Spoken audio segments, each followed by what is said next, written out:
Looks like I'm live. Hey guys, welcome to part 2 of the, multi-part webinar. I don't know, I'm just going to, just went live. I'm just going to say all the things. I'm just going to make it as long as it needs to be. Otherwise, I'm going to have too much anxiety. So this is part 2. We're going to have probably 2 more parts next week on Friday and Saturday as well. And yeah, let me get over here and hit record for what will be uploaded into the platform later. Start recording. Hi guys, welcome to the second part of my ongoing year ahead breakdown. This is the video for February and March, although I think I'm going to record 2 different videos and upload them separately because I think later in the year I might upload these month by month on YouTube. So like you guys get the year ahead and then they'll get the year as it's happening, maybe like a week into each month or something. So halfway through, I'm just going to hit another recording. It won't affect you guys here who are streaming it live.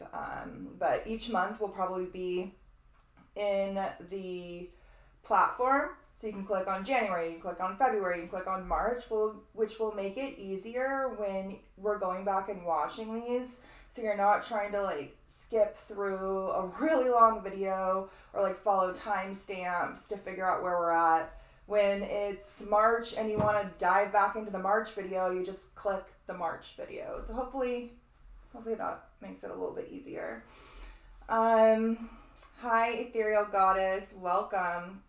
All right, so we're just gonna hop in. My computer is exactly how we left it last night. I still have the charts up. I have everything here. So we're gonna pick up at the end of January, start of February. I'm very happy to see how many of you guys signed up for the Luna software. It's fabulous. You are gonna love it. I have on this computer 5 different astrology softwares, and I don't really like any of them. I have to use them all together, but Luna is great. It's really great. All right, let me go ahead and share my screen. We're gonna have this pop up here, and we'll dive right into the chart, and we will start covering February. So January 31st, February. So on the 2nd of February, we have Mercury sextiling Neptune. So throughout December and much of the beginning of January, we had the sun and the personal planets transiting through Sagittarius, making a square to Neptune. So they were sitting in this like tense aspect, an aspect that forces us into action through struggle and conflict and triggers and outside catalysts or sometimes inside catalysts. With Neptune and Pisces being so deep in that spiritual unconscious realm, this could very much be inside catalyst, deep within our collective unconscious, deep within like the depths of your soul. This could be where a lot of these triggers were coming from. Once we move into February and really the end of January, all of the planets that were once in Sagittarius have now moved over into Capricorn. And so they are now making very harmonious aspects to Neptune. They're working very harmoniously. Mercury comes into its sextile with Neptune on the 2nd. Mars is soon to follow, followed by Venus. The sun already having done so. this brings a shift in energy. Now, while a square kind of like forces action through like inner struggles and conflict and tension, sextiles also want action from us.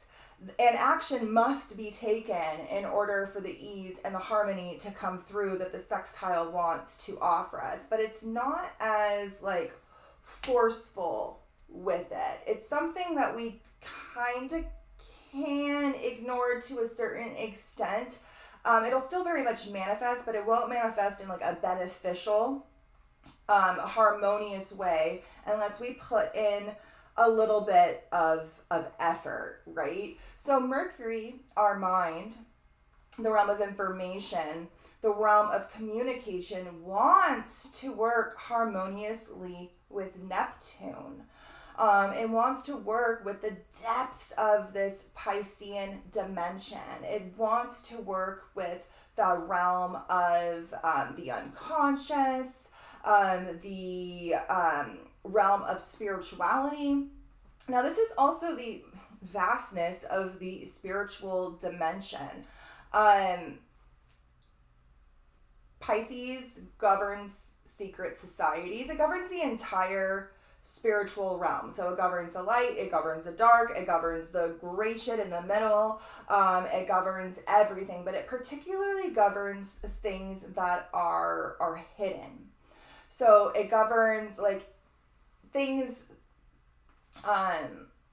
hidden behind an illusion, or things that have been painted within the realm of fantasy, or things that are just happening in the unseen parts of our reality. So Mercury coming so close to Pluto, getting ready to have its conjunction with Pluto, which, oh God, when is this exact?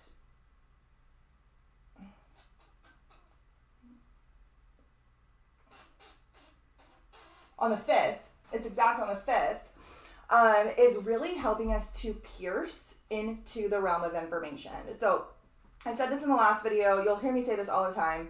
The reason why these videos are so long and so getting into them is because I have this aspect in my chart. I have Mercury conjunct Pluto in my chart. The mind, the realm of information, the realm of communicating that information to others is conjunct Pluto. I can only do that if I go out to the nether reaches of space itself, where Pluto is, down to the underworld, into what is occulted, into what is hidden, into what is taboo, into what is unseen, the depths. This aspect is known as like the detective aspect in a chart. It's a very penetrating mind that can get to the depths of shit, right? So Mercury is preparing to conjunct Pluto in February, and simultaneously it's working harmoniously with Neptune. Now, in a higher archetypal manifestation, this can be beautiful for those of us who are like doing the inner work and like studying the realm of the mysteries of our own unconscious, the mysteries of this entire reality. And whatnot, because our mind is really able to pierce into the realm of information in general, and it will be throughout the month. Now it's working harmoniously with Neptune, so it wants to work with that spiritual, etheric, boundaryless, unexplainable realm. And this is very beautiful when it comes to understanding the like collective unconscious and how that's mirrored within our personal experience. Now, on a world stage, this is prime energy for like the painting of a mass hypnosis, the painting of a massive psyop. Because all of these planets are working together. Mercury, information going out into the collective psyche, Aquarius. But that information is skewed by Pluto in some way. So it's rooted in the realm of the hidden. Something is not quite as it seems. Pluto can go one of two ways. It can either hide and conceal, or it can expose, right? It can get down to the bottom, or it can very much heal within the realm of like secrecy.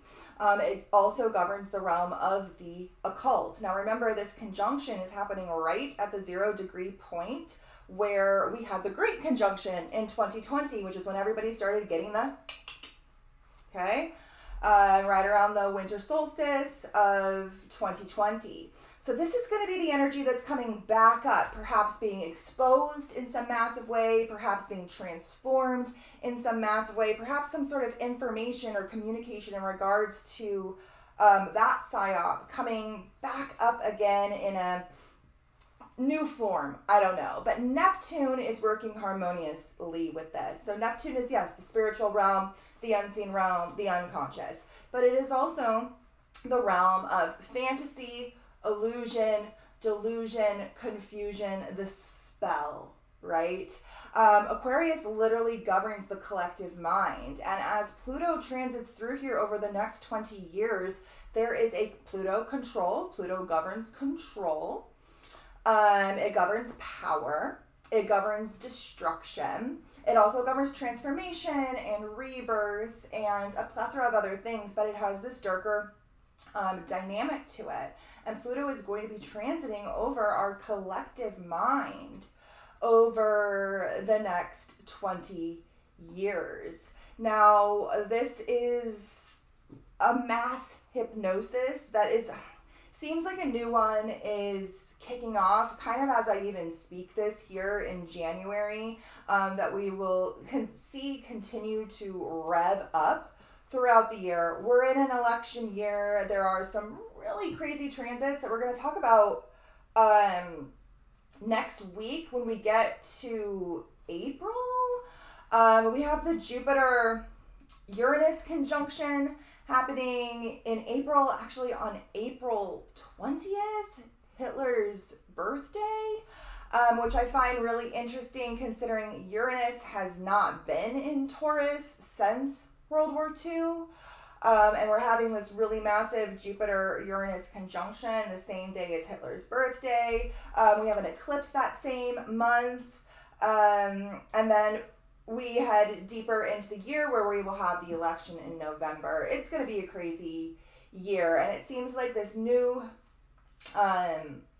mass hypnosis is kind of underway. And I think February is going to be a key player in that, especially as we approach the Mercury-Neptune conjunction and these trines to Neptune. I mean, the Mercury-Pluto conjunction and all of these sextiles to Neptune. All of our personal inner planets will be working with Neptune harmoniously. Now, again, for those of us who are doing the work, those of us who live the spiritual, the archetypal, the unseen, we're like guided by our psychic senses. We know this world is not as it seems. We understand that we're looking through like a kaleidoscope and only part of this is true. And a lot of this is like mirrors and projections and unconscious, unseen, archetypal karmic dynamics playing out. For those of us who are doing the work, this can be very beautiful. These transits can be very beneficial. They can really offer a lot of that like Piscean wisdom, right? We're in Aquarius season. Right after this, we're heading into Pisces season. Pisces season kicks off on the 18th of February. So we're heading into this realm of the unseen. And February, the start of it, really starts to get us working with that energy in a harmonious way. But again, we have to do the work. Otherwise, Neptune will just manifest haphazardly, right? This is like extreme hermit mode, which of course can be needed and beneficial at times. But like isolation, seclusion, confusion, madness even, addiction, and all kinds of forms of escaping this reality for some sort of safer fantasy type reality, whatever mode of escapism you prefer.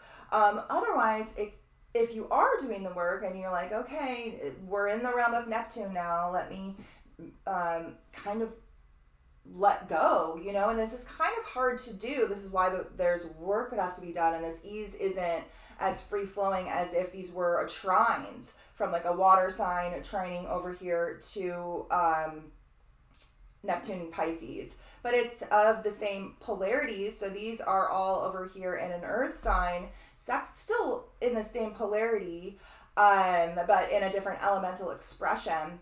And they're that yin feminine dynamic. They want to work harmoniously, but this is kind of hard for Capricorn. These Capricorn placements need to learn how to let go a little bit, because the beauty of Neptune, the beauty of Pisces, the beauty of this 12th sign, this final sign of the zodiac, is its transcendence. It is its ability to like let go and believe and be guided by that like unseen force that runs through us all, rather than trying to manipulate reality and exert your will upon the situation too much. So this will probably be even harder to do when Mars reaches its sextile, because Mars often does want to exert its will upon the situation. But another thing that I do want to kind of point out is that this can make us very tired. All right, we had a lot of Neptune squares going on previous to this, and now the Neptune sextile makes us even more like withdrawn. But it's withdrawn from the reality that we can see, so that we can tap into that which we can't see. So you're withdrawing for a purpose. But this can make you very sluggish. Now, Neptune and Pisces literally governs the realm of dreams. So sometimes what it is that you're being called to do is like literally take a nap. Like literally check out of this reality and head to that unconscious space, because a lot of work can be done there right now. Okay, so we're going to be here forever. We already know this. All right, so let's see. On the 2nd, we have our first of several conjunctions with the black holes in Cygnus. All right, so there are 2 different black holes in the constellation of Cygnus. There's Cygnus 1 and Cygnus 3. All right, Cygnus 1 falls here at 13 degrees, about 13 degrees 38 minutes of Aquarius, and Cygnus 3 falls at 28 degrees of Aquarius. These are very interesting black holes for several different reasons. They are not necessarily part of the central forces of our like immediate galactic family, although they fall within it. The galactic center is literally the center of our galaxy. We rotate around it. The supergalactic center is the center of our supercluster. Our galaxy and a shit ton of other galaxies rotate around it, but there are lots of black holes in space. Very, very many. In my course, we're going to talk about several of them. Cygnus 1 here, the one that the sun aligns with on the 2nd of February, was actually the first black hole that we ever discovered. We discovered it in 1964. I think it was kind of theoretical in 1964, but I guess by 1973 we knew for sure, and it was the first black hole that we ever discovered. Shortly after that, we discovered Cygnus 3 in 1967. Cygnus 1, up until literally a couple of months ago, this was the biggest black hole that we've ever discovered. It's absolutely massive.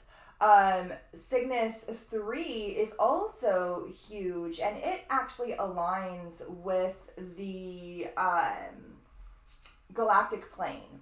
So the plane of our galaxy, it aligns with that. It kind of straddles it. So these are both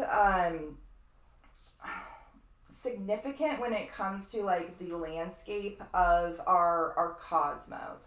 I think that it's not at all a coincidence that the biggest hole in the space-time continuum falls smack dab in the middle of Aquarius. And it was the first one we ever discovered. This is not a coincidence to me at all. I'm sure if you're sitting here listening to me talk about this, I'm sure you know a little bit of the Aquarian archetype, but Aquarius is known for being weird, otherworldly, multidimensional, beyond time and space, and plugged into a world beyond whatever this is. They're rooted in a lot of like futuristic, high levels of information. And it's just strange. It's otherworldly. It's not of this world. That Uranian energy, or Iranian energy, Aquarian energy. Now, this area of the sky is significant for many different reasons.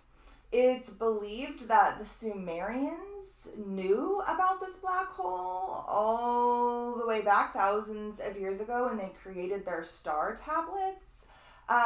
It can be argued that they're placed within these star tablets. Now, I've seen these star tablets. I mean, you could say that, I guess. I don't know. It doesn't even really look like the sky. It just has a couple of dots and a couple random things. But people claim that the Sumerians knew of this particular black hole thousands of years ago. It can be argued as such. Some archaeoastronomers, who are archaeologists who look at megalithic structures and how they align with certain stars during certain time periods, argue that Göbekli Tepe, during the years that it was an active civilization, which we can actually carbon date because it was purposefully buried, and so it's dated at over 11,500 years old. And apparently, if you turn the sky back to those specific years, these pillars align with the stars of Cygnus. Cygnus is a constellation that is a swan. And it has different myths depending on which culture is telling the story. But my favorite myth is the oldest creation myth that I think we know of to date. It's dated at over 10,000 years old, and it's known as the earth diver. And it's a bird like a swan that can fly in the sky, but it can also dive into the sea. It has this like dualistic dynamic to it. Much like the glyph here of Aquarius, right? And many of the glyphs have a dualistic energy about them. But this bird can fly in the sky, it can dive in the sea, and it dives down to the depths of the like cosmic sea. It's not really a literal sea, it's more like a primordial sea. And it gets this little pebble, and it brings this, sometimes it's sand, but usually it's like a little rock or pebble, and it brings up this pebble, and from this pebble, everything is created. All life, all land, all animals, all humans is created from this pebble that they found down in the depths of the sea. So whenever I have clients who have star or planets aligned with stars in the Cygnus constellation or either one of these black holes, I always attribute this area of the sky to represent like the deep ancestral antiquity and history of our collective psyche, Aquarius, and whatever the future holds for us as well, Aquarius, right? Because we have here legends and mythologies rooted in far distant antiquity, so far back that we didn't even think those cultures existed. We didn't even think high culture existed at all. But they were revering this area of the sky for some reason, creating monuments pointing towards it, having stories told about it.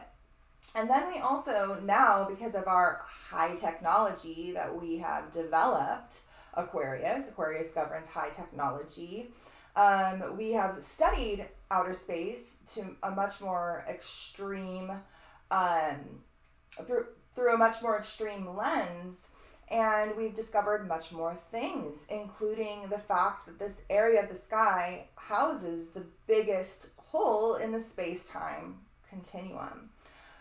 This massive black hole that our sun aligns with right at the start of February every year. The sun aligns with this point every year, and then it will move on to align with X3, Cygnus 3, on the 17th. Same day as our Venus-Pluto conjunction. So this happens every year. We have major galactic influence in Sagittarius, in Libra, and over here in Aquarius as well. Okay, is there anything else I want to say about this? So black holes warp time and space. They're sources of singular consciousness. They pierce the fabric of the space-time continuum and they move on to something else entirely. What we do not know. It is a mystery, but they have condensed down upon themselves so much so that they have reached some sort of 0 point singularity with like the cosmic womb itself, right? And this is the biggest one that we know of. Until a couple of months ago, apparently we discovered a super big black hole, but I can't figure out where that falls in the sky. So until I know where it falls here, it means nothing to me. So in my December calendar, I wrote a little bit about the Galactic Center.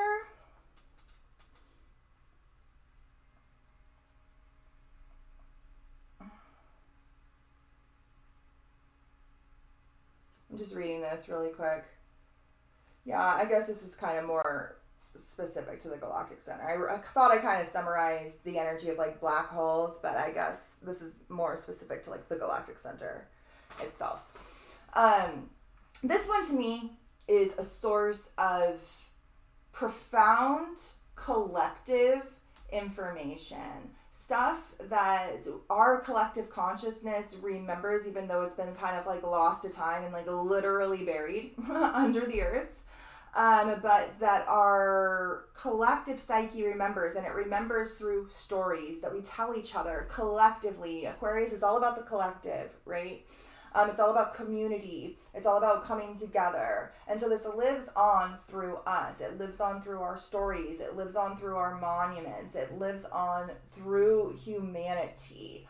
And then it's strongly, strongly rooted in the future of consciousness itself. Much like a black hole is the future of the consciousness of a sun, a very big sun that is big enough to go supernova. All right. Hopefully that all makes sense. On the 4th, if you guys ever have any questions and you're like, no, Allie, that did not make sense, you can write them in the chat or in a comment and I will elaborate. Okay, so on the 4th, Mercury enters Aquarius. It's later in the day, so I'm just going to move to the 5th. And it conjuncts Pluto. Its exact conjunction with Pluto is on the 5th. But it moves into Aquarius on the 4th. If there is some sort of subject, now because this is still within orb to, but Mars is there really helping to motivate us too. But because this is still within orbs to Neptune, I recommend that this subject has spiritual undertones to it. Yeah, I would say maybe even something in like a healing modality as well, but definitely something with spiritual undertones. If there is something that you have been wanting to dive into the depths of some realm of information and or have a very deep conversation with somebody close to you. Venus and Mars are here too. Perhaps even about some sort of a spiritual, something from the spiritual realm.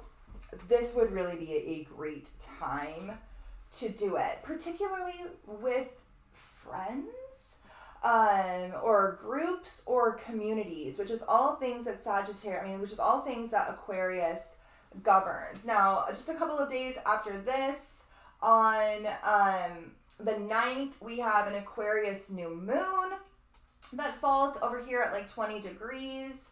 So both the sun and moon will be conjunct in Aquarius. This will be kickstarting a new chapter when it comes to this Aquarius part of our chart. Now look and see what house this falls in. This will help give you a little bit more insight as to how this may be manifesting for you personally.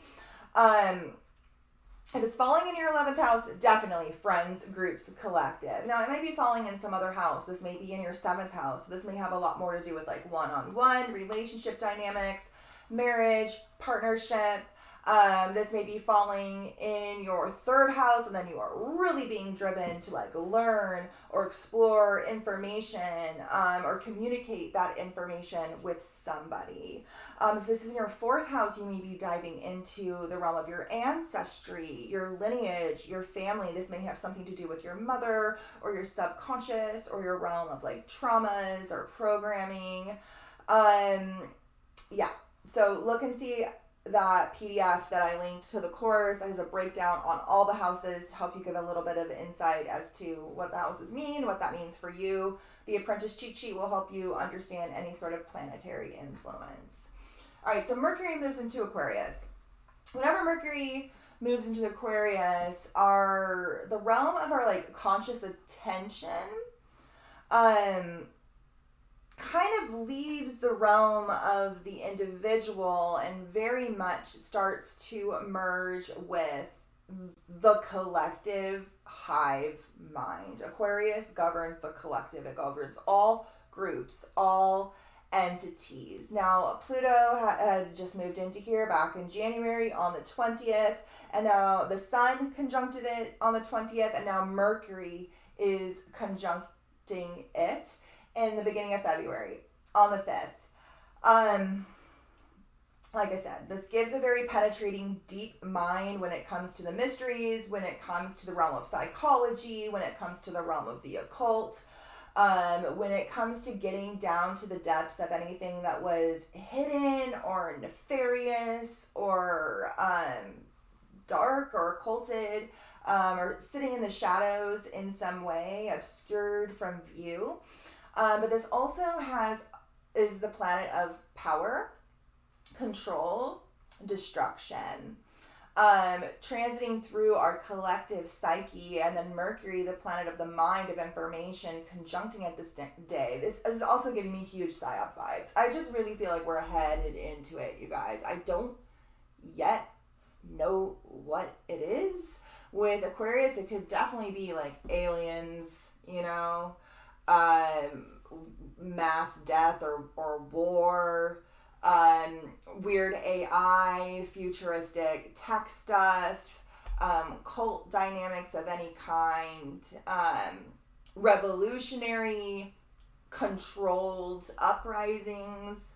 It can really be anything, but remember, Neptune is still very much in play. It wants to work with us, okay? But if we don't work with it spiritually, if we do not work with it psychically, if we do not work with it when it comes to our own unconscious dynamics, then it will manifest as fears and confusion and illusion. Okay? All right. So on the 5th, not only does Mercury conjunct Pluto,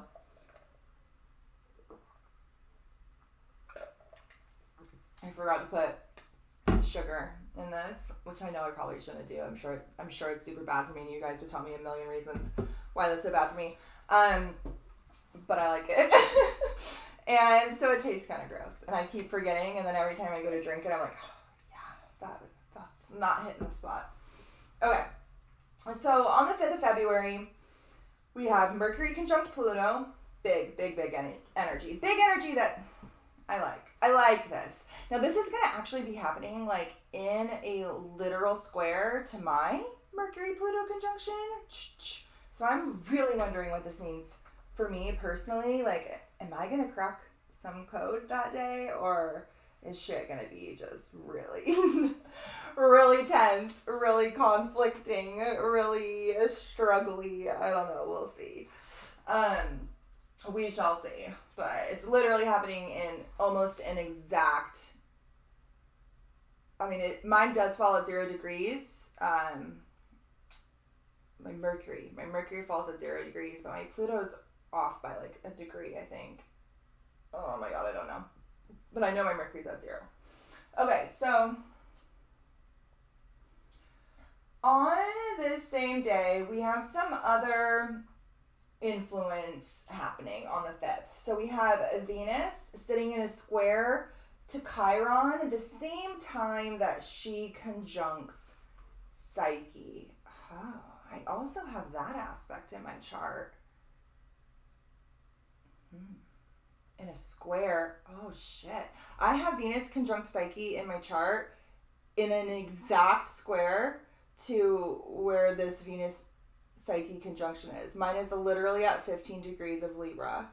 The Venus Psyche conjunction on the 5th is in an exact square to my Venus Psyche conjunction. And the Pluto Mercury conjunction on the 5th is in an exact square to my Pluto Mercury conjunction. What is going to happen on the 5th? I don't know. We shall see. Okay, so anyway. On the 5th, Venus conjunct Psyche in a square to Chiron, the same time that the sun sextiles Chiron. All right, so we have Venus conjunct Psyche here, in a square to Chiron here, who is preparing to conjunct the North Node. This is one of the big transits of the month of February. All right, so the big thing in January was Pluto conjunct the Sun. The big thing in February is Chiron conjunct the North Node. And this is happening in a square to the Venus Psyche conjunction as the sun sextiles Chiron. So the sun, our consciousness, our vitality, our life force, our identity is transiting through the collective consciousness. So we're very much identifying with a larger community, with humanity as a whole, with like the brotherhood of man, right? And this sun is wanting to work harmoniously with Chiron and the North Node. Chiron, like I said in the last video, has been transiting through Aries since 2018. Look and see what house this falls in for your chart to see where it is you've been fucking feeling and fucking healing. Since 2018, a lot has been uncovered and exposed in order for it to be alchemized into profound wisdom in whatever area of your life Aries governs. Now, this will have an energy around the self, around the persona, around the individual, around our identity and our vitality as well. But understanding what house this falls in will give you a little bit of a deeper idea. Like for me, this is my 8th house. So this really has a lot to do with death, rebirth, transformation. This like psychic alchemical transmutation of like my fucking shadow into strange occult wisdom. Because the 8th house governs the realm of the esoteric, the realm of the occult. It governs astrology. And so really 2018 is when this all started for me. I mean, I've liked astrology before that, but I did not study it or dive into my chart until 2018. My North Node is there in Aries. This is my nodal return. And we've all been going through a lot of healing in whatever area Aries governs in our chart. And now the North Node of fate and destiny, of this pathless path we're being asked to trek into, is coming into alignment with that wounded healer. So it's like showing us how much wisdom we have uncovered through all of the pain that we have worked through, how much maybe we still have left to go, but it was really asking us to use that wisdom to now fulfill this North Node destiny, right? And it's interesting that the asteroid Pandora is here at the same time. So this is like a box opening, a box of a lot of shit, right? So Pandora gets a bad rap. It's really because people don't really understand the myth. Pandora is often blamed, like Eve is blamed, for like this original sin, right? Eve ate the apple, so we fell, and now everything is shitty. Pandora opened this box, she let out all of life's horrors, so now everything is shitty. But that's not really how the myth, it just doesn't jive with me, all right? So at the time, in the Greek narrative, when Pandora is supposedly handed this box of all of life's horrors, like war and greed and hate and rape and whatever, envy and jealousy, all of these things already existed, and the gods themselves were partaking in pretty much all of them. So it's not like she opened this box and let out anything that didn't already exist within our collective consciousness, right? What she did, so as the story goes, Pandora was given the box as a punishment, all right? When Prometheus stole fire, knowledge, from the gods and gave it to the humans, Zeus got really pissed because he was like, yo, they're gonna become like us. You can't do that. We want them to not be like us. Because fire is the only one of the elements that somewhat makes us like the gods, right? We cannot create earth from nothing, seemingly nothing. We cannot create air or water, but we can rub two sticks together and make a fire, right? And then we can bring light in darkness. We can cook our food. We can build a civilization, right? With this fire, with this knowledge. So Prometheus stole fire, gave it to the humans, and Zeus was like, yo, bro, you can't do that. I'm going to punish you. I'm going to chain you to that mountain over there, and I am going to eat out your liver every day as an eagle, as this punishment, because you shouldn't have done that. He's all, and I'm also going to punish humanity. And Zeus's punishment to humanity was to give Pandora the box. This is also entangled in the flood myth, but I can't tell the whole myth or we'd be here forever. So he gives the box to Pandora, knowing full well she is going to open it, and he tells her, don't open the box. But her curiosity gets the better of her, right? Much like Eve and the apple. And she opens the box, and all of life's horrors fly out. But again, like I said, all of these things already existed. The gods were doing them themselves. She didn't let anything out that didn't not already exist, but she let it out of its captivity. She let it out for us to see it within ourselves, for us to see it within the world, for us to come to an understanding about these parts of ourselves. But as everything was flying out of the box, she freaked the fuck out, and she was like, oh shit, and she closed the box. And she trapped one thing in there. So this little box, Pandora's box, it's pretty much empty. There's only one thing left in here. Everything else is out here in the world, and we're dealing with it. We're working through it.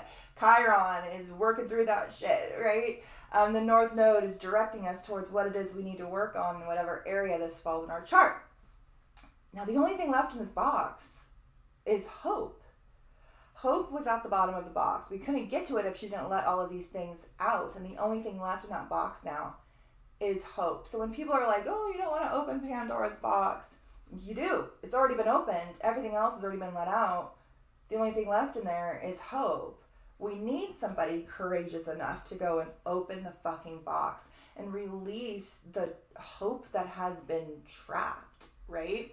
So Chiron is conjuncting the North Node and Pandora all at the same time, and it's doing so in a sextile to our sun, in a harmonious aspect to our consciousness, our vitality, this essence of like purpose and ego and identity and individuality. It's working harmoniously with the archetype of the wounded healer and with this new path of fate and destiny that is unfolding for us throughout the Aries Libra eclipse cycle that these nodes are a part of.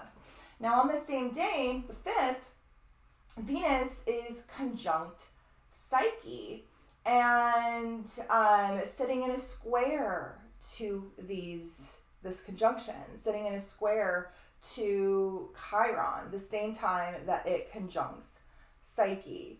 So we talked about Psyche in the last video. I'm not going to get all into the mythology here because we'd be here forever. I told the story in the last video. It's quite long and I still didn't do it justice. If you are interested in the Psyche myth, I always tell this book to my clients. It is phenomenal.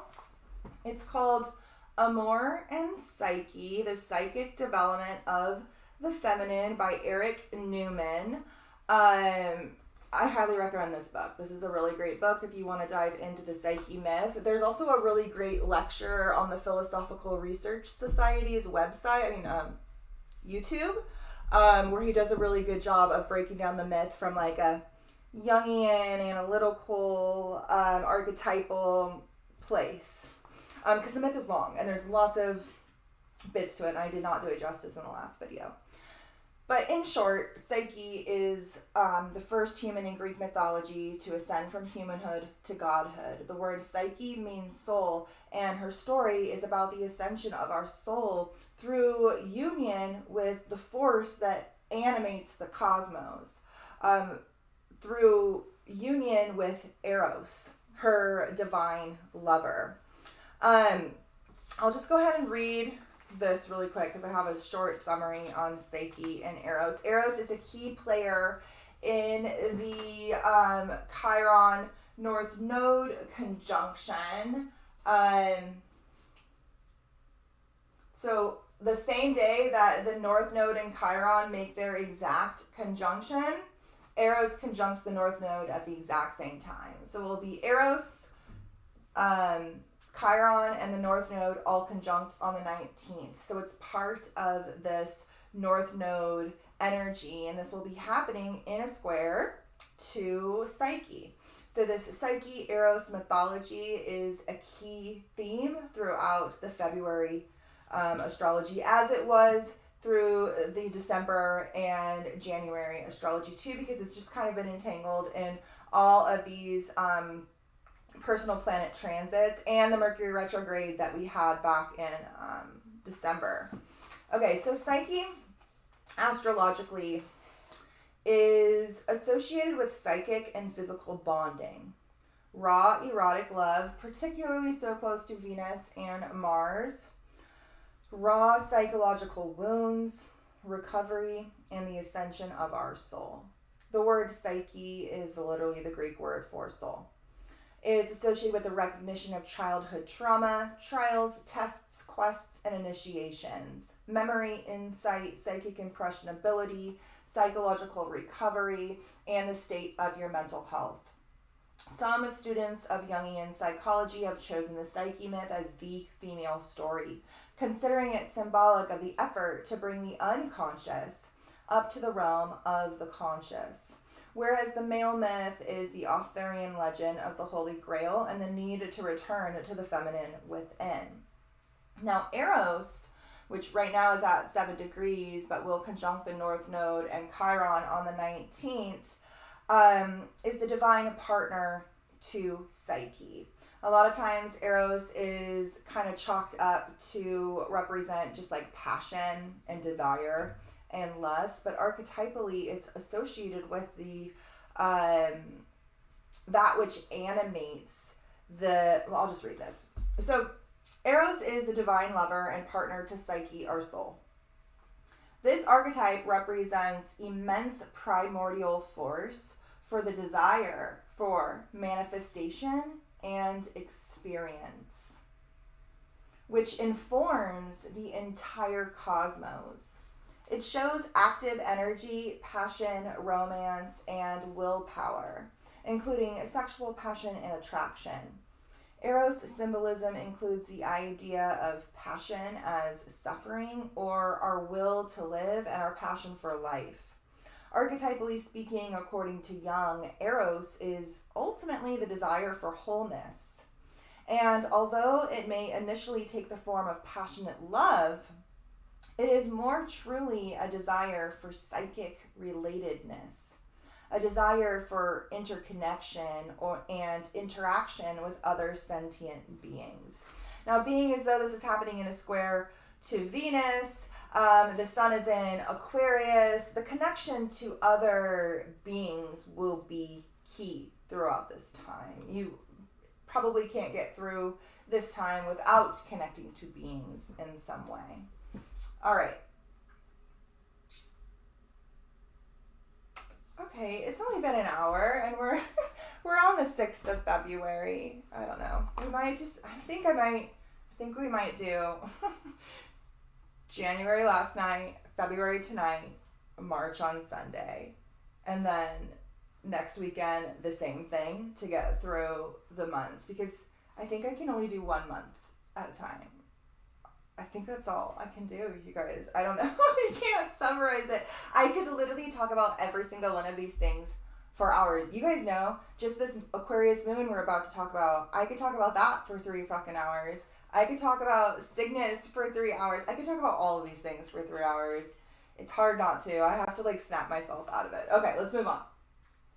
So Venus comes into its exact square with the nodes on the 6th. All of these personal planets, as they transited through Capricorn, starting the Sun, Mercury, Mars, Venus, as they all transited through Capricorn throughout the last several weeks, they all came into a square with the nodes. It's really kind of just like a pseudo eclipse season leading us all the way up to actual eclipse season, because the nodes are being so strongly activated by all the personal planets. So a lot of the things that are transpiring right now are really being triggered and guided and orchestrated even by this unseen hand of fate and destiny that's working behind the scenes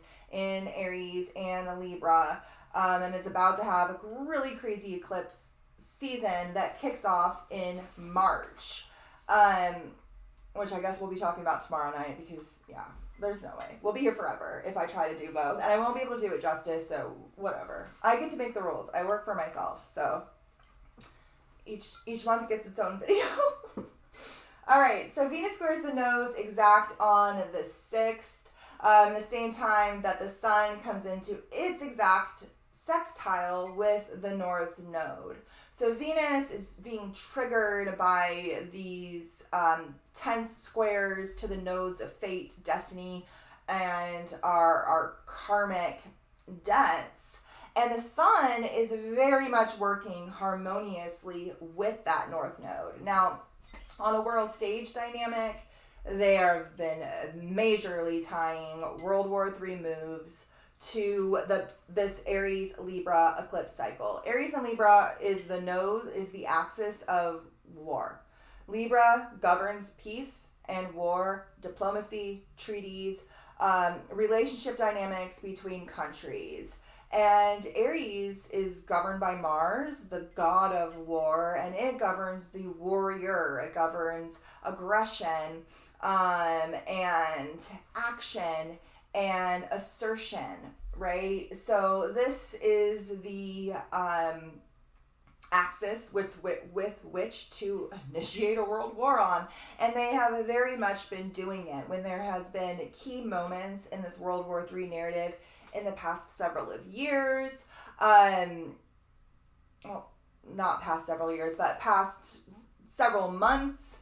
It has been when major transits have been happening to the nodes or even on eclipses. So I expect this to ramp up as we move throughout to 2024. All right, so Venus squares the nodes exact on the 6th, and the Sun sextiles the North Node as well.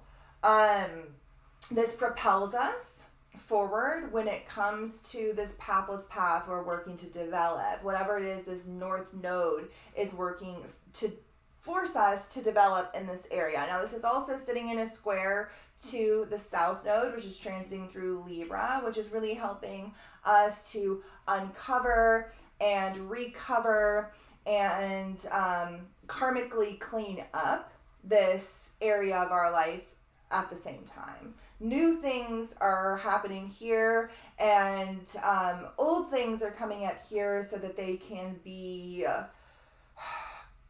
karmically transformed. All right. On the 7th,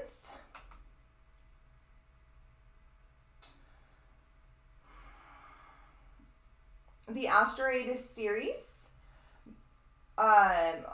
also known as Demeter, although there is a separate asteroid named Demeter, but it's the same deity, the mother of Persephone, the goddess associated with nature and seasons and fertility, moves into Capricorn on the 7th.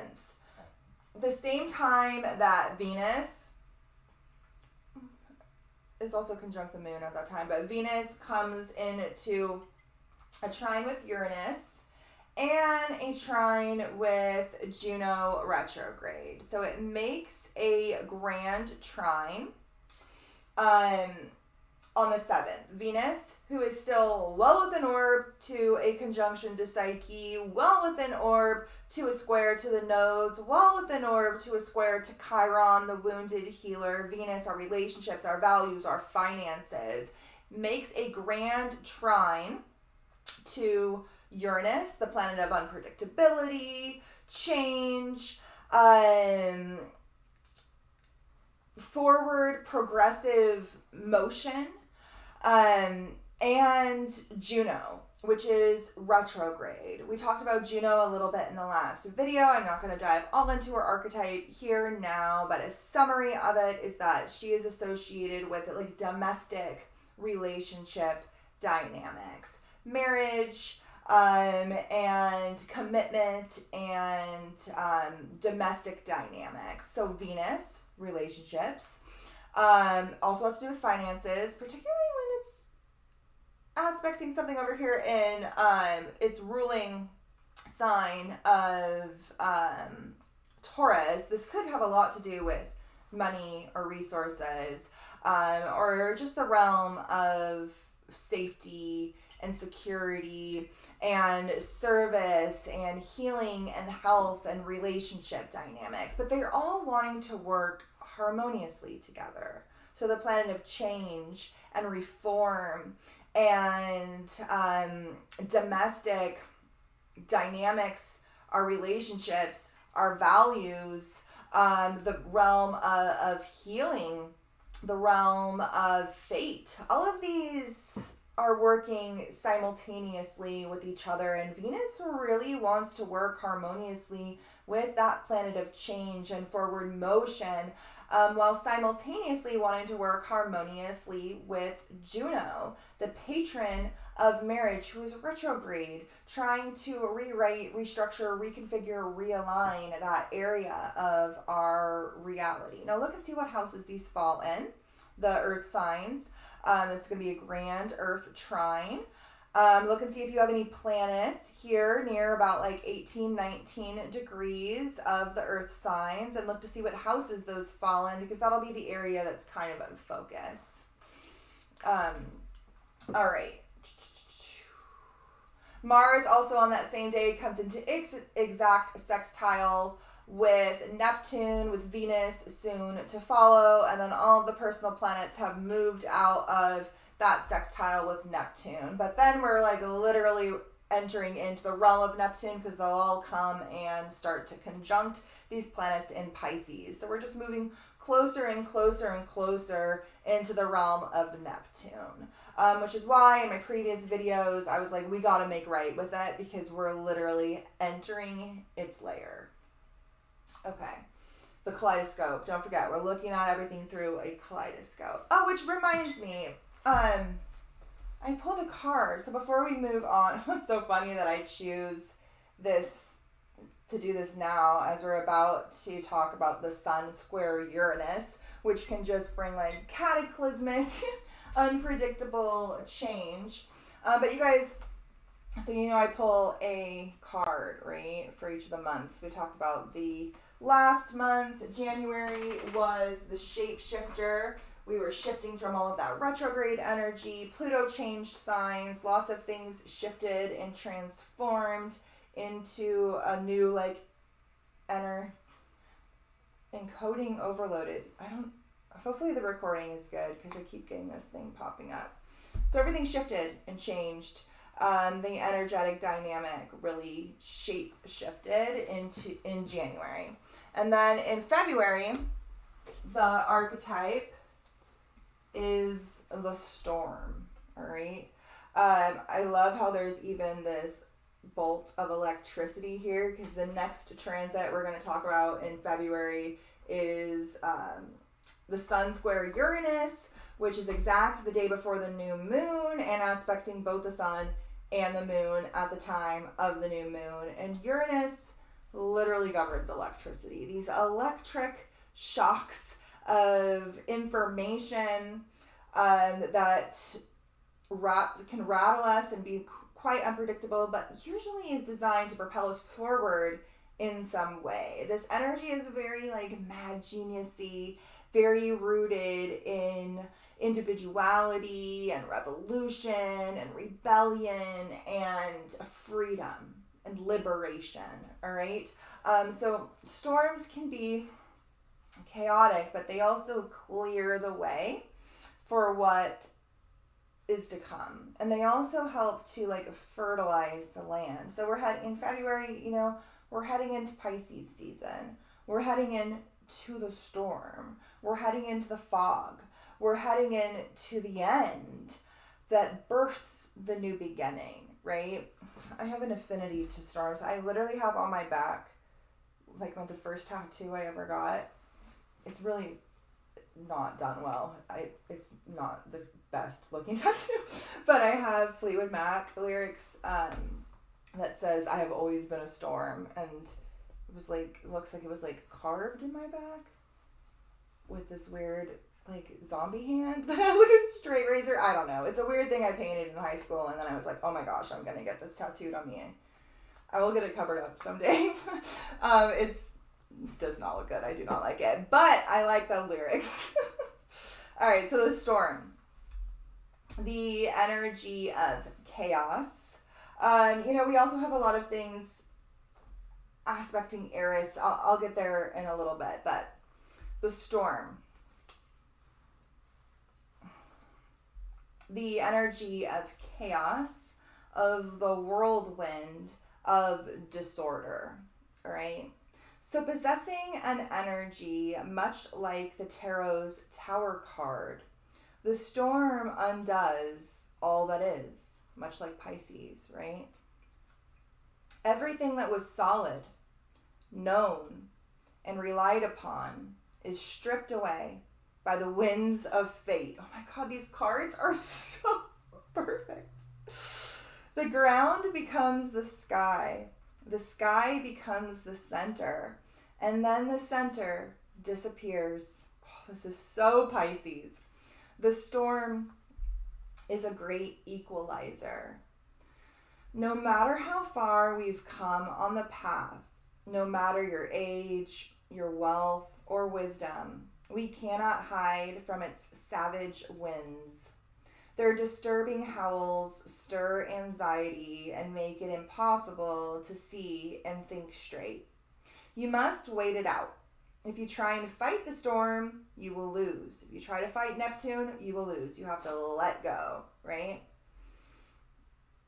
If you try and fight the storm, you will lose. A better option is to seek temporary shelter and a reliable friend. That is so Pisces, Aquarius season. Aquarius season, the reliable friend. Pisces, reliable, temporary hermit shelter, right? Retreat inward. Okay, so you must wait it out. If you try and fight the storm, you will lose. A better option is to seek temporary shelter and a reliable friend. When all else fails, go within. There, for a moment, you will settle into the eye of the storm. Okay, since I was telling you guys about that tattoo, I'll tell you the story. So I used to think that astrology was total bullshit. Like, really, I thought this stuff was just a whole bunch of nonsense when I was, like, young, like a high school person. Because all I ever knew was, like, the magazines or whatnot. And then when I was 18, I was going to get this horrible tattoo on my back that I've always been a storm or whatever with this hand. I'll show it to you guys someday. It's really bad. If I'm ever wearing a tank top, I'll show it to you. But it's really bad. So I'm there to get this tattoo in this like little shack by this weird gypsy guy. He was literally a gypsy, a self-identified gypsy.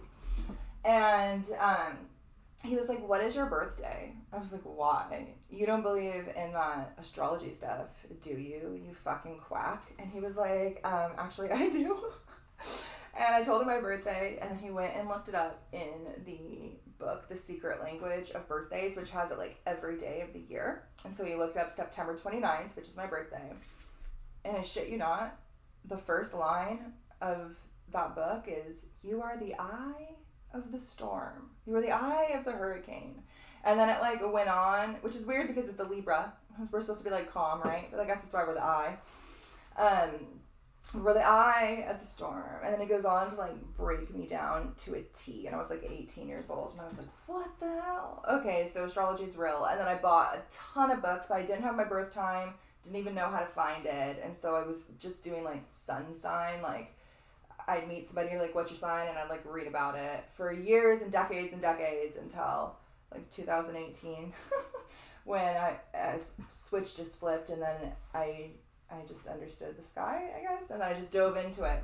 But anyway, fun story. All right, so we can be in the eye of the storm, or we can be taken over by the storm throughout the month of February. And a lot of this is probably going to kick off around the new moon and that Sun square Uranus. That is a volatile-ish energy. And we don't really know where it's going to strike. Uranus is very unpredictable, much like lightning, you know?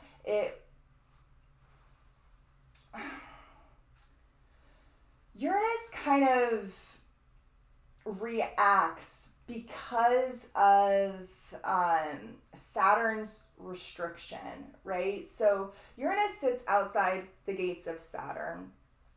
Uranus is the first planet beyond Saturn that we discovered after the, let me go back to the chart here, after the discovery of the telescope. So in the 1700s, we discovered the telescope, we invented the telescope, and then we started discovering all of these planets that sit outside Saturn. Saturn was the farthest we could see with our eyes. That's why Saturn governs what we can see, what we can know, this physical reality. Well, Uranus sits beyond that, and Uranus is meant to break us free from limitations, break us free from structures. And sometimes it can do so through a literal fucking chaos. Unpredictable rebellion, revolution, uprisings. Now, the powers that want to be know this, right? So they're not going to let things manifest organically. So probably around that Aquarius new moon, we have literally an Aquarius new moon on the 9th at, oh, I don't have the time here. Hold on. At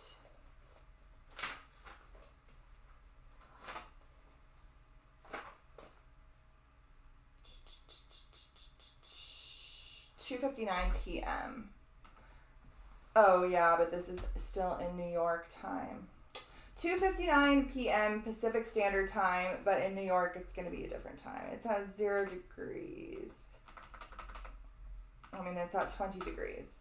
Close enough. All right, so we have a new moon on February 9th in Aquarius, in a square to the ruling planet of Aquarius, Uranus.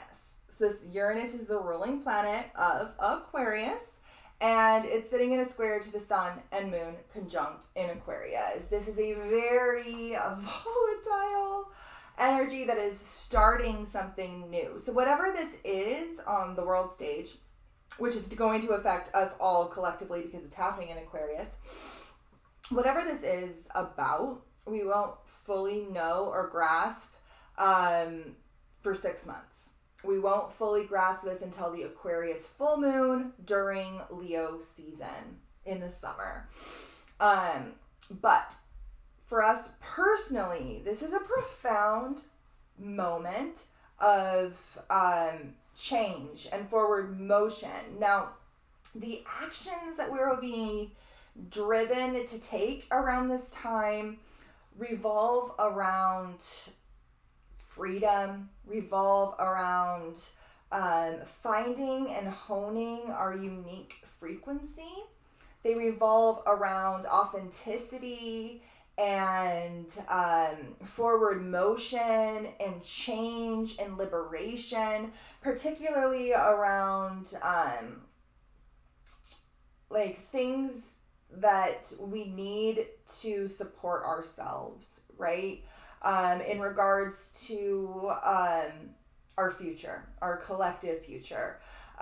This is the sun and moon are in Aquarius, but they're sitting in a square to Uranus in Taurus, and we're inching closer and closer to the Jupiter-Uranus conjunction, which will be in April.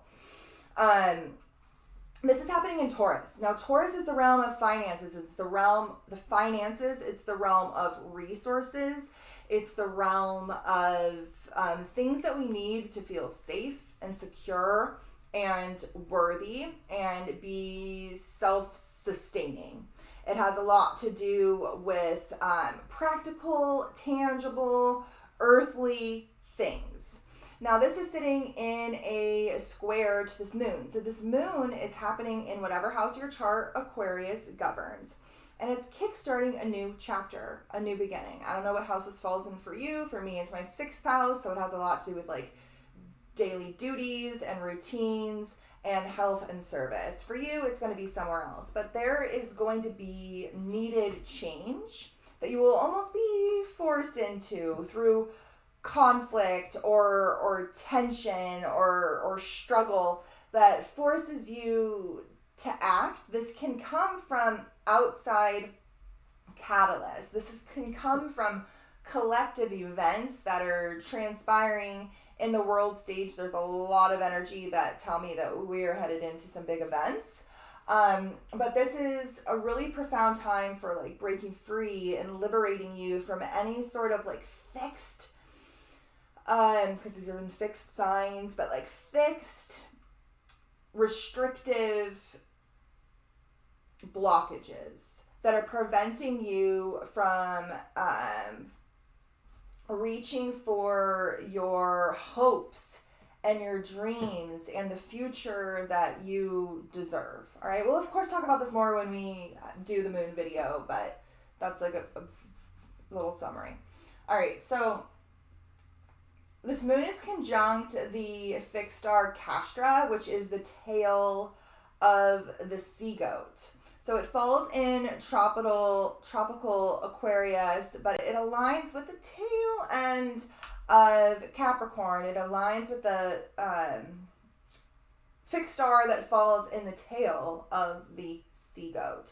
So there are many archetypes that are associated with Capricorn. There's the mountain goat, there's the sea goat, there's even sometimes referred to as a unicorn. Some cultures look at it as an alligator. There are several different archetypes. I like the sea goat one paired alongside the mountain goat because To fully reach the peak, to fully climb the mountain you came here to climb, it involves simultaneously going into the depths of the abyss, right? So much like a sea goat would dive, a mountain goat would climb, and it's this dualistic dance that really gets us to the top, right? So this aligns with the tail of the sea goat. So we have finished Capricorn season. We're into the depths of Aquarius season, and we're heading into the literal fucking sea itself. We're heading into the cosmic sea, the abyss. And even the mountain goat who can climb to the peaks has to dive in there too, because it's where we're all headed. And this Aquarius moon really reminds us of such. All right, so on the 10th, Mercury comes into a square with Jupiter. On the 10th, Mercury comes into a square with Jupiter. And Mercury is still well within orb to Pluto, and now it's in a square to Jupiter. This can bring big information, big communication, big collective flows of information, perhaps even something that had been hidden in some way, perhaps something in regards to the realm of like sex or the occult or anything that is hidden or taboo. I know we're seeing a lot of like bullshit Epstein stuff come out. I know we're seeing a lot of alien UFO disclosure, whatever you want to call the orchestrated psyop release of information. But both Jupiter and Mercury revolve around information. Jupiter expands everything it touches, and in this case, it's expanding some realm of perhaps recently exposed information. Perhaps when Mercury conjunct Pluto, previously something was exposed, and then when it reaches the square with Neptune, perhaps that will be expanded upon, and then action will be required within your personal life, and then also, of course, on the world stage. This can very much have to do with the financial market, with resources, and the realm of like rebellion, revolution, high technology, and whatnot. All right, so Mars will enter Aquarius on the 12th, join in later on the day, join in the party, soon to be followed by Venus. But before Venus moves into Aquarius, it will make that sextile with Neptune. Now, this is actually really beautiful. Venus is considered exalted when in Pisces, the realm of Neptune. It is much like when Mars is in Capricorn, it's exalted, it's able to express itself to its fullest. Venus is considered exalted when in this realm of Neptune, in this realm of Pisces. The planet of love, of values, is able to reach its highest octave in Pisces. It's able to connect to compassionate, universal, spiritual love. It's able to have those higher values, those higher ideals, those higher visions, those higher connections, those compassionate, connected relationships. Venus fucking loves Pisces. So Venus has no problem working harmoniously with Neptune, working harmoniously with Pisces. It wants to do so.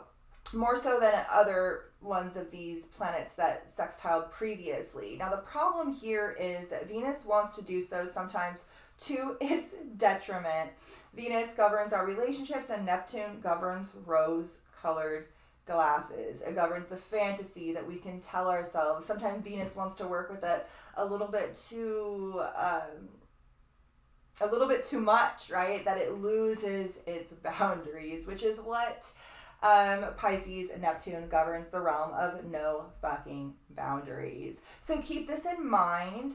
The higher octave is available to us, but as are those rose-colored glasses of illusion, which has its place. You know, I love me a good illusion. I have Neptune square my sun. I love the fantasies I build in my mind, but they do come fucking crashing down. They do come crashing down. Okay. So, on the same day that Venus sextiles Neptune, and those rose-colored glasses are coming on, and we're feeling everybody, and we're feeling the spiritual love, and we're connecting to each other on an emotional, spiritual level, Mars conjuncts Pluto. Now, Mars conjunct Pluto, not necessarily while in Aquarius, because Aquarius is so dissociated and aloof and heady,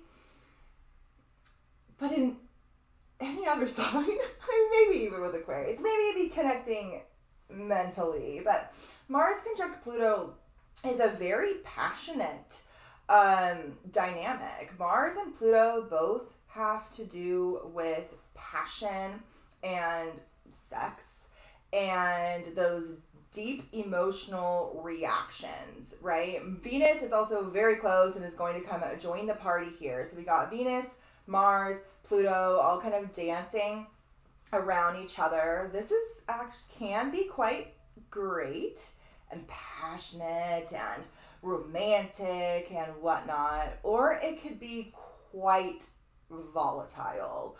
This could either bring like power struggles or like intense chemistry. It kind of just depends on how things are playing out. Both have their purpose, right? But because this is in Aquarius, it'll be a little bit more detached, a little bit more heady, a little bit more kind of focused on like the realm of friends as opposed to the realm of romance. But I mean, even an Aquarius can't get away from it sometimes. And with Pluto moving through your sign, you're going to be forced to face the deeper, more passionate parts of yourself. All right. Remember, both Mars and Pluto are the co-rulers to Scorpio. And Scorpio is one of the signs that gets a bad rap, but Scorpio literally governs intimate relationship dynamics. Now, this can be really great for that, or it can be really volatile for that.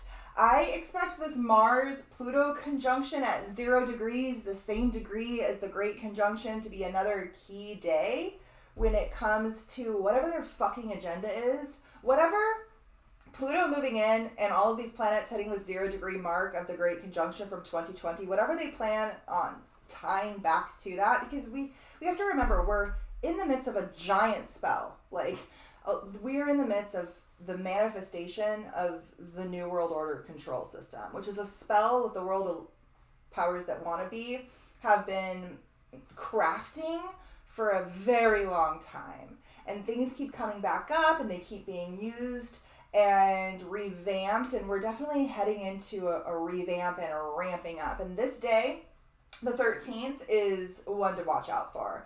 Planet of action, planet of power, planet of destruction, planet of aggression, conjunct each other, conjunct that 0 degree point of beginnings, of starting, of initiating, something that piggybacks off of what they already initiated. Now, Aquarius governs high tech, and we know that the has nanotechnologies in it, and is meant to probably be connected to some other form of technology. I don't really know if it's electromagnetic, if it's artificial intelligence or what, I don't know, but there's a bigger plan here, and I wonder if this is when that next part of the plan is initiated. I don't know. But Venus working harmoniously with Neptune, so we're in the fog, we're able to fall for the illusion, the deception. And something is definitely being started. Now, this can be great for our personal lives. This could be very volatile for our collective world stage life. Hopefully that kind of makes sense. My catchphrase, you guys, I need to make a shirt that says hopefully that kind of makes sense, because that is literally my catchphrase. Okay. Venus sextile Neptune. Okay, on the 15th, Mercury comes in to a sextile with Chiron and the North Node at the same time. So our mind, message, information working harmoniously with this wounded healer path we all are stepping into. Some of us more so than others, because my fucking North Node is here too. But all of us are being asked to step into a wounded healer role in whatever area of our life Aries governs. And this wounded healer role is being propelled by the karmic nodes of fate. Okay? Now, Mercury, the realm of information, the realm of communication, the realm of the mind, which is in Aquarius, has a lot to do with friends, it has a lot to do with community, it has a lot to do with the collective. We'll be working harmoniously with that. So if anything is coming through at that time, just know that whatever does come through informationally, educationally, somehow is supposed to help you develop whatever it is the North Node is asking you to develop. It's asking us all to develop something differently. When the North Node transited through Taurus, for me, this was my 9th house, is the house of higher education, higher learning, the teacher. And this is like literally when I launched my course and I started trying to structure all of my thoughts that were all over and get it into things where I can teach it to other people. So that's what the North Node brought for me through Taurus. Now it's in Aries.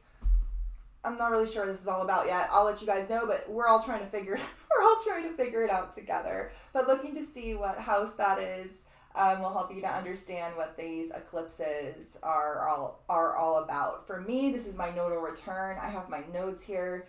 So this is like literally all about what I as a soul came here to do. Where I've been, where I'm going. These are my eclipses. So we shall see. We shall see.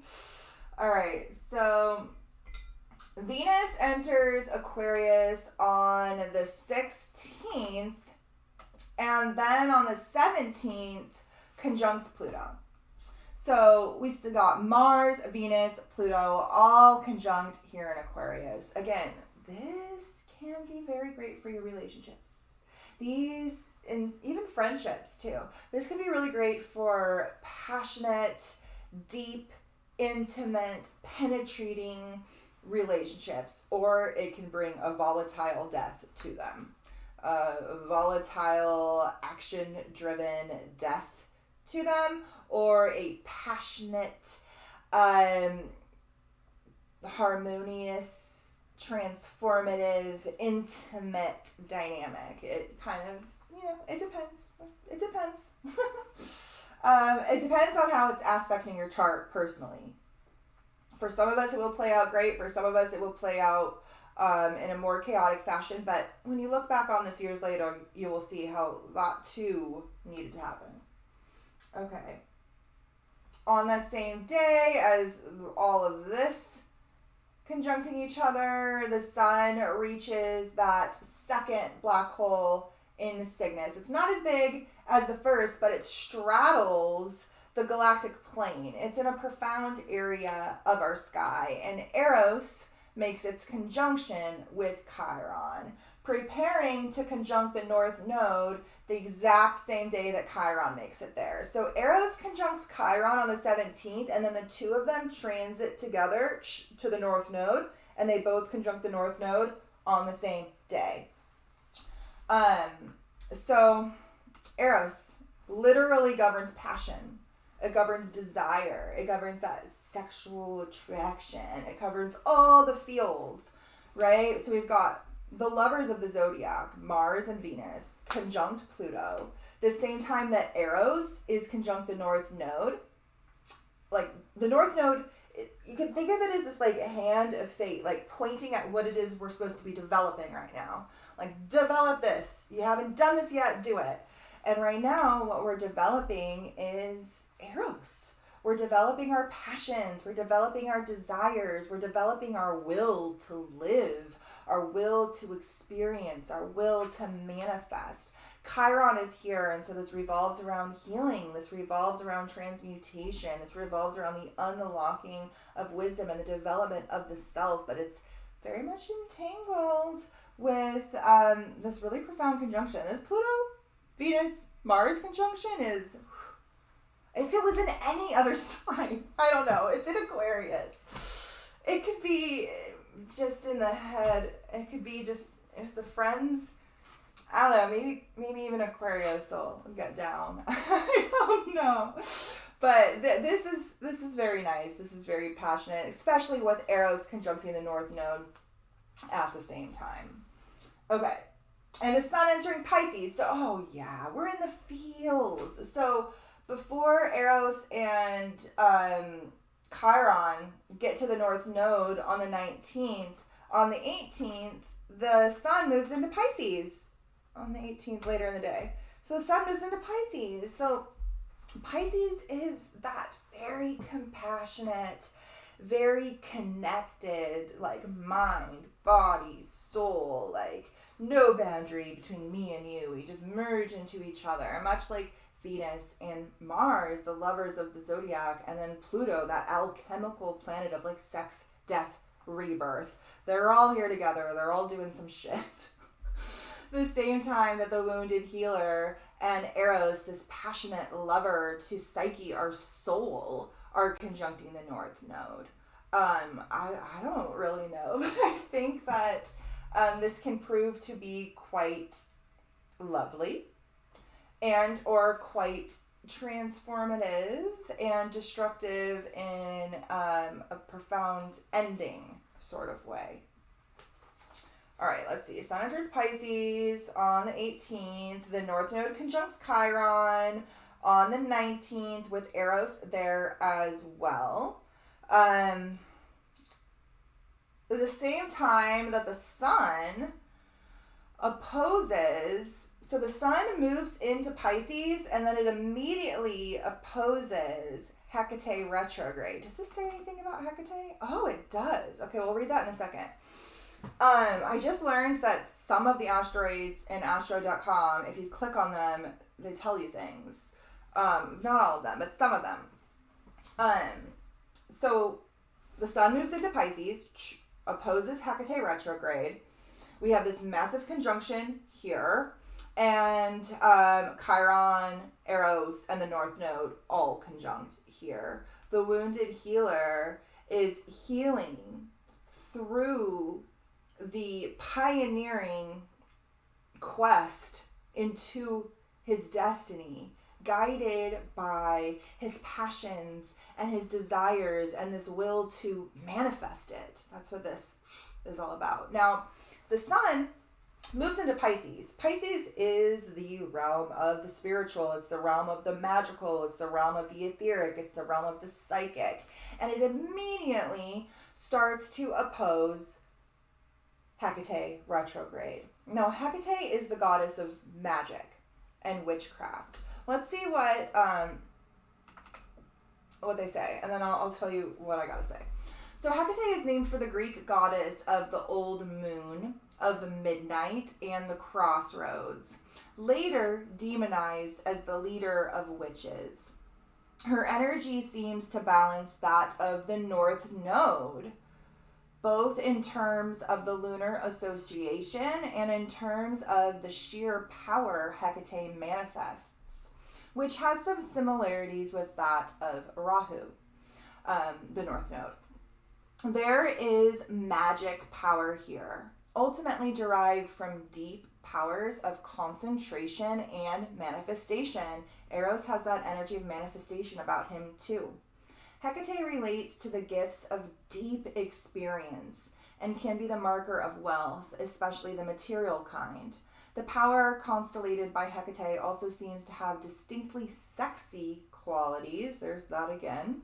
This asteroid can be an important marker of physical attraction when considered in chart synastry, when like comparing two charts together. So Hecate to me represents, she governs magic itself, right? Especially when opposing the sun at 0 degrees of Pisces. It's said in the mythology that Hecate is the only one of the Greek deities that has dominion over all of the realms. Everybody else has like their little realm that they govern. Zeus, the sky; Poseidon, the sea; Hades, the underworld. They need Mercury, the planet of, the messenger of the gods, to deliver messages back and forth, because they really can't leave their realms.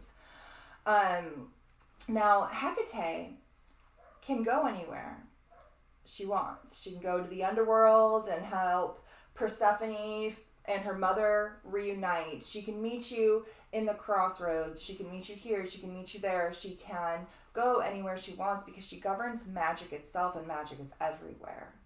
And so she has dominion over all of the realms. And to me, she governs this essence of sovereignty.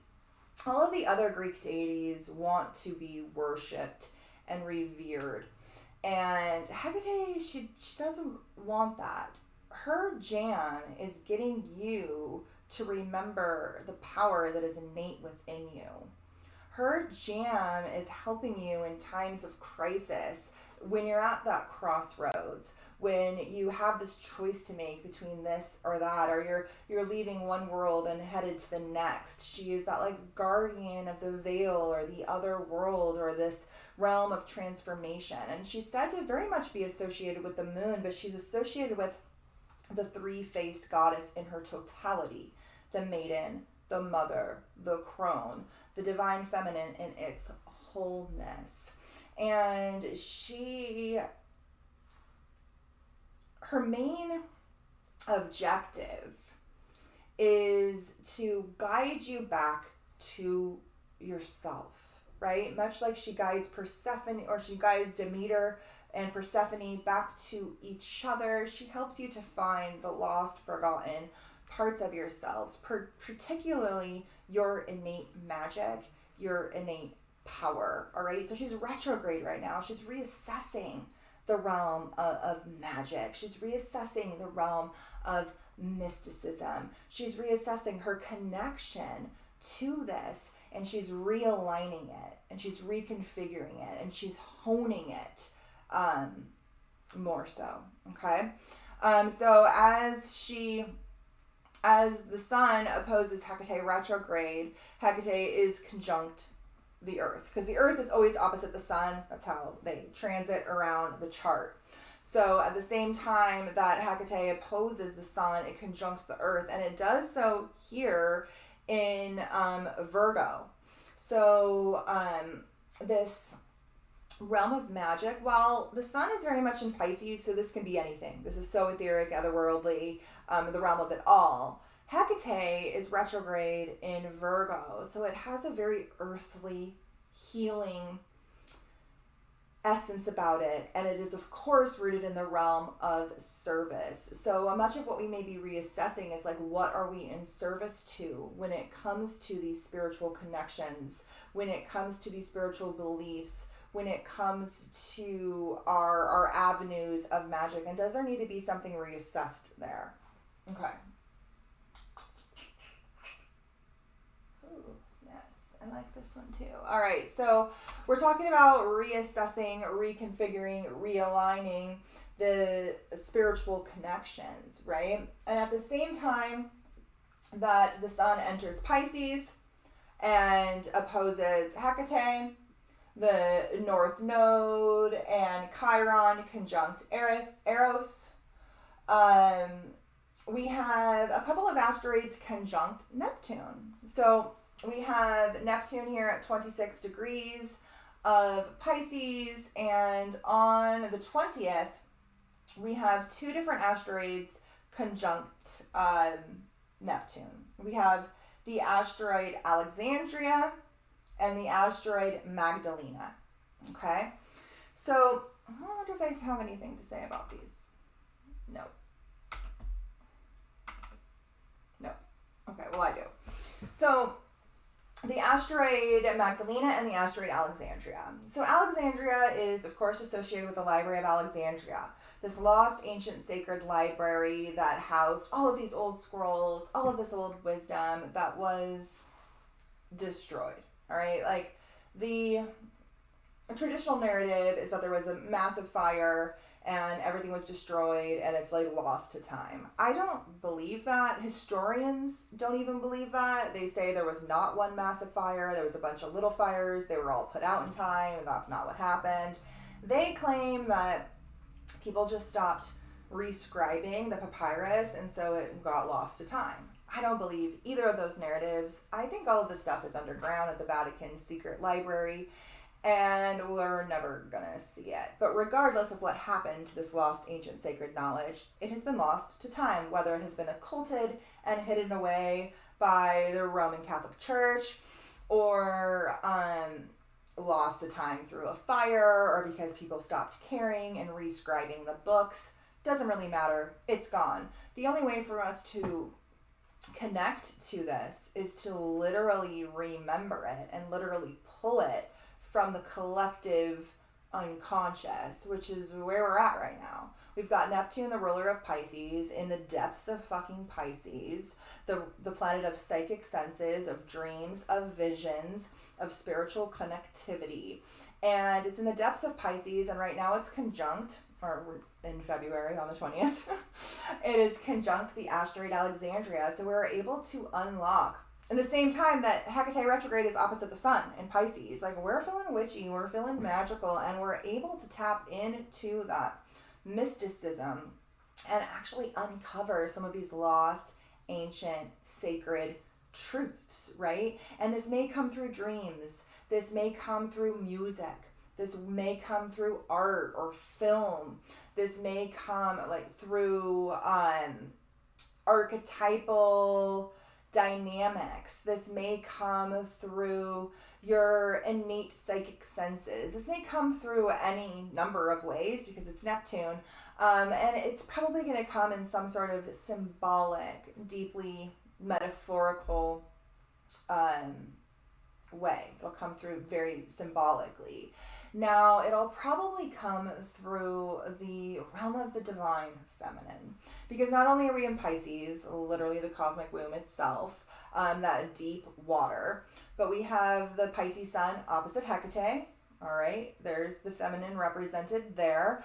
And then we also have Neptune, the same time that it's conjuncting Alexandria, it's conjuncting the asteroid Magdalena, which is associated with Mary Magdalene, which is associated with the feminine mysteries.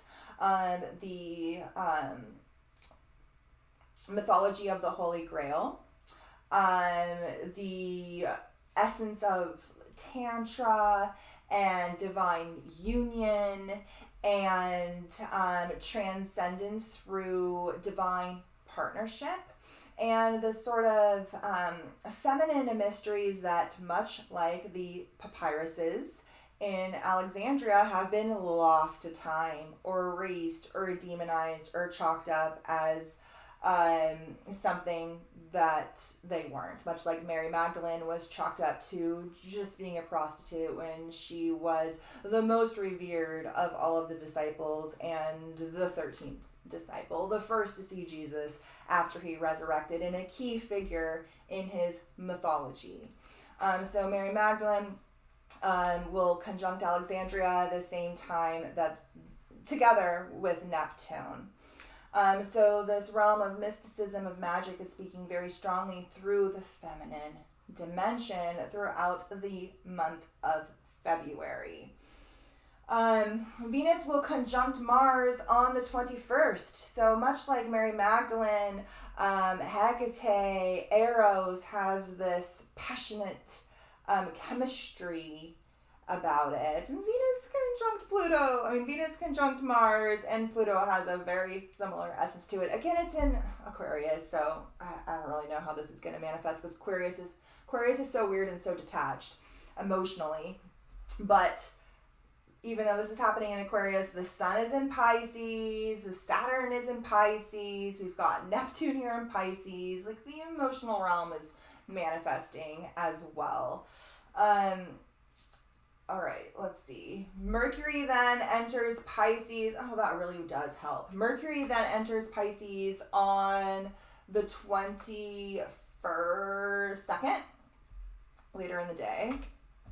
That really does help to start to bring us out of our head and into our emotions, into the realm where we are able to connect mind, body, and soul.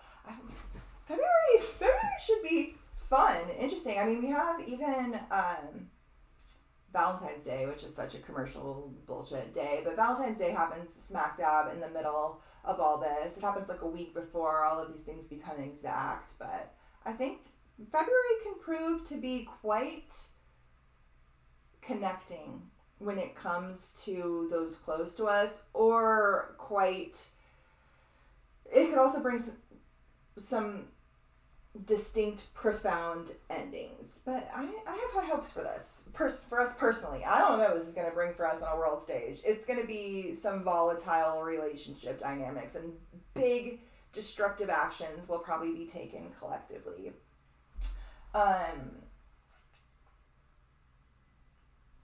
On the same day that Mercury enters Pisces, the Sun conjuncts Fomalhaut. Okay?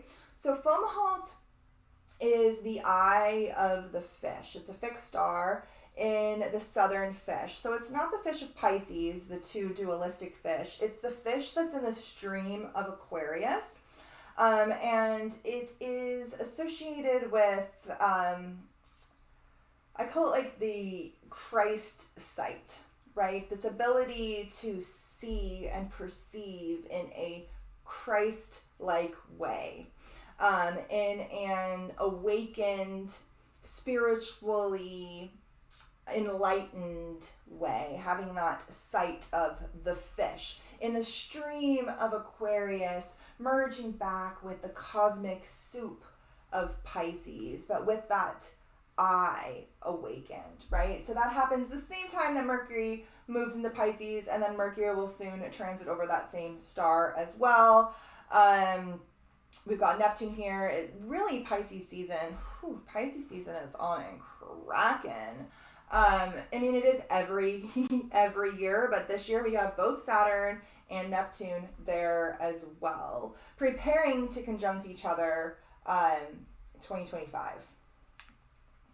Okay, so on the 23rd, the day before the full moon, the asteroid Sphinx will conjunct the fixed star Sirius. All right. I find this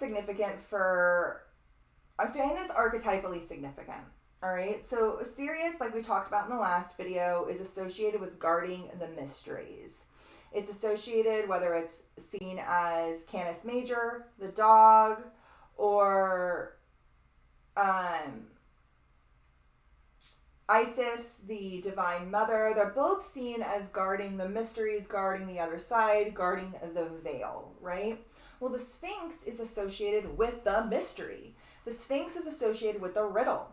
It's associated with the enigma.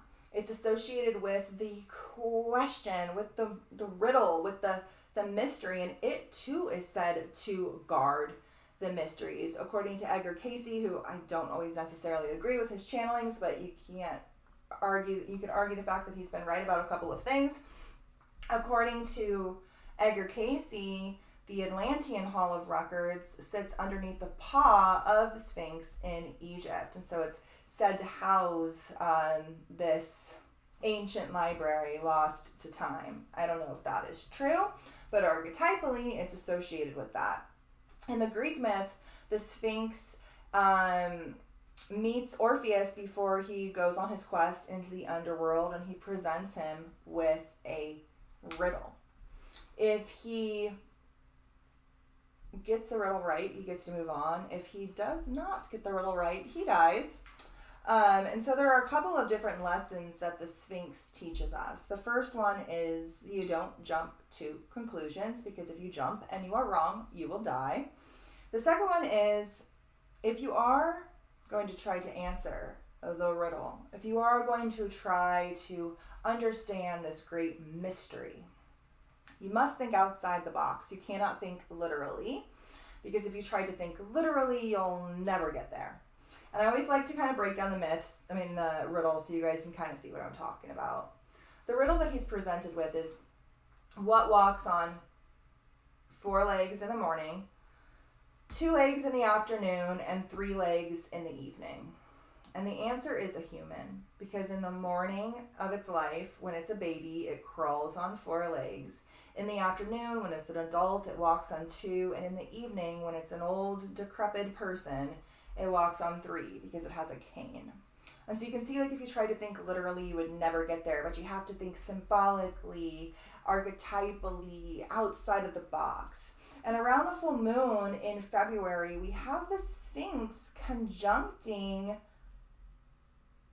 the guardian of the mysteries. We have the mystery itself conjuncting the guardian of the mysteries. The same time that we have all of these planets transiting through Pisces, that spiritual realm of mystic truths, right? We're literally swimming through the realm of the mysteries. And we have the ability to pierce through that riddle and grasp a little bit of what it's all about around this time. And whatever that may be will probably be illuminated for us around the 24th, when we have the Virgo full moon at 5 degrees. Let me just go back a little bit here. At 5 degrees of Virgo, so the sun here at 5 degrees of Pisces, conjunct Mercury and Saturn, opposite the moon here at 5 degrees of Virgo, conjunct the fixed star Alpha Draconis, which is the main star in Draco, the dragon, the guardian of the pole star. So the pole star is the still star that all of the stars rotate around. It represents the Holy Grail. It represents this essence of singularity. It represents the gold that we are seeking, that philosopher's stone, right? That which we seek on our quest, the center of everything. And this is guarded by the dragon. Draco the dragon circles the celestial pole, and it guards this gold, right? It guards this essence. So this Virgo full moon is illuminating the realm of the guardian. And this light is coming from the depths of the spiritual dimension itself, right? It's working harmoniously with Neptune, with Mercury, the messenger, right? So a message can very much come through at this time. Now, Venus sits in a square to Jupiter on this day. These are both of astrology's benefics. Now, squares tend to bring conflict and struggle and tension. But when Venus and Jupiter make aspects to each other, it's usually just good shit. These are astrology's 2 benefics. They really want to bring benefit to and optimism to our lives. When they come together, they're really trying to push us forward into some sort of growth, into some sort of harmony. And so this is a really nice transit to have tied to that Virgo moon in February. The moon will also be sitting in a trine to Ceres, the biggest asteroid in the asteroid belt, the Earth Mother. We've talked about her a couple of times here in Capricorn. Oh, let's see if it says anything here. Oh, okay, let's see what this says. So Ceres was the first asteroid to be discovered. She was discovered in 1801. I did not know it was that long ago. I literally just learned that. That's news to me. And she is named for the great corn goddess and Mother Earth of classic mythology. Virgo also has that essence of like the goddess of harvest, right? This is where they get that essence of like fertility and abundance, right? It represents a mothering, a nurturing principle, as does Virgo moon. Over here, it has to do with like being of service too. often working in very practical ways, much like the Virgo moon. And this asteroid is working harmoniously with this Virgo moon. There seems to be a strong pastoral and educational quality to Sirius's influences. And the asteroid, or dwarf planet as astronomers now classify her, also symbolizes the powerful protective force that fosters growth and development. Agriculture and ordinary working people seem to come under her mostly benign rulership. In mundane terms, Ceres has a distinct bearing on the well-being of ordinary people, and research has proven it is one of the most important fundamental symbols of the spirit and practice of democracy. In synastry, Ceres is very important, and it shows the ability of people to take care of each other based on deep goodwill or genuine love. And Virgo moon has a lot to do with like being of service to, taking care of others. Loving kindness is a very good keyword to describe the influence of Ceres. There is also a link here with food issues. And Ceres can be a factor where there are eating disorders or problems with calorie control. That probably has more to do with like medical astrology, which I don't really practice.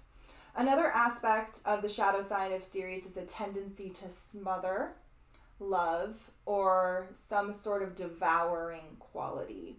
And there can be issues around separation from loved ones. However, the positive side of Ceres is a very positive indeed, and it seems to be working to make the universe more accepting, harmonious, and loving place to be. It really has like a positive, beneficial essence to it that's rooted in like abundance and nurturing and fertility and like having what you need. Okay. All right, we're almost done with February. And then we'll call it a night, and I'll just do another video tomorrow because that's the only way this is going to work. So right after this okay, so at the time of the moon sextile, the moon trines Ceres, and Mercury and the sun sextile it. So the sun and Mercury are working harmoniously with it, as is the moon. Okay? Mercury sextile is exact on the 26th.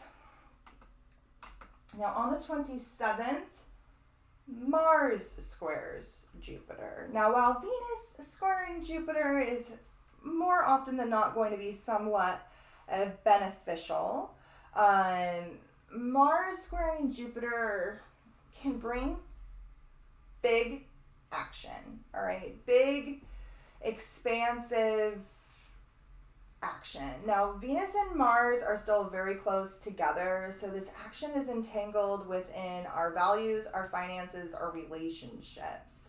This action can be motivated by a desire to seek harmony or balance within our community or our friends or relationship dynamics. This action may revolve around finances in some way because the square to Jupiter in Taurus, finances, resources, safety, security, but also because of the conjunction to Venus. Both of those have to do with our finances. Venus rules Taurus. Venus also makes its conjunction to the black hole in Cygnus the same time that it squares Jupiter. So this makes that an even bigger energy because it has that sort of like galactic influence behind it as well. All right, on the 28th, Mercury finally reaches its exact conjunction with Neptune, which we've already been feeling as it's been leading up to, with Mercury, which we've already been feeling as it leads up to that, but at the same time, it also conjuncts Saturn. So on the 28th, Mercury, the Sun, and Saturn all reach 9 degrees. They all conjunct at the same time. So the end of February is big astrologically. Not only do we have this huge conjunction here in Pisces, but we have the Mars-Jupiter square exact. So I expect there to be big action when it comes to global resources, relationship, like global relationship dynamics when it comes to like humanity as a whole, the collective consciousness, the collective psyche, and then some sort of, I don't know, like restricted information, controlled information, authoritarian information. I'm not really sure how this is going to manifest for us on a world stage. But we have Mercury, the Sun, and Saturn all conjunct in Pisces, and a Mars-Jupiter square on this right around the same day. This is big action, and unseen forces. So Pisces really does govern the realm of the unseen. So we might not understand the full motivations behind whatever actions are being taken. All right. And on the 29th, because it's a leap year, that's right. I haven't really been like in the rabbit hole long enough, like enough years to see too many leap years come and go, but I assume that special extra day they probably like in some way. I'm not sure. We'll have to see how it plays out this year. But on the 29th, so that leap year day, we have a Mercury and the Sun and Saturn all coming into sextile with Jupiter. Mercury, it's exact. It's exact. These ones are all, off by a degree. So this conjunction is working harmoniously with Jupiter, and Mars is squaring Jupiter. So big moves. Jupiter, everything Jupiter touches, it makes big and grandiose. Big moves, big initiatory moves with hidden, concealed motivations, which is not anything like earth-shattering that I'm saying here. That's what they do all the time. But at the end of February, something will be initiated. All right, guys. I'll see you guys tomorrow, and we'll do March. I can only do one a day, but we'll do March tomorrow. These will all be uploaded. They'll all be individual videos inside the webinar, and then I'll have all these saved on my computer, so I'll be able to upload this onto YouTube throughout the year, and then I'll get to use these videos more than once. So like all this extra work I'm putting into this will pay off in the long run, so it's fine. All right, so tomorrow we'll cover March. March is crazy. Of course, there's the equinox. We have eclipse season starting. There's some interesting stuff. So we're definitely we'll dive into that. We'll dive into that tomorrow, and then next week we'll do the next 3 months of 2024. All right, guys. So I'll see you later. Let me go over here. I'm going to stop streaming and stop recording. Oh wait, hold on. Yeah, we'll do these other cards tomorrow. All right, guys, have a good night. I will upload this into the course. So you guys, if you're watching this in the course, you can download the videos, save them on your computer. I don't care. Just don't upload them anywhere. And then this link here on YouTube will also continue to be live. It's a private link, so only people who have the link can watch the link. If you want to share it with your friends, go ahead. I don't care. Again, just don't post it online. All right, guys, have a great night or day or afternoon, whatever time it is that you're watching this. And I'll see you later. Bye.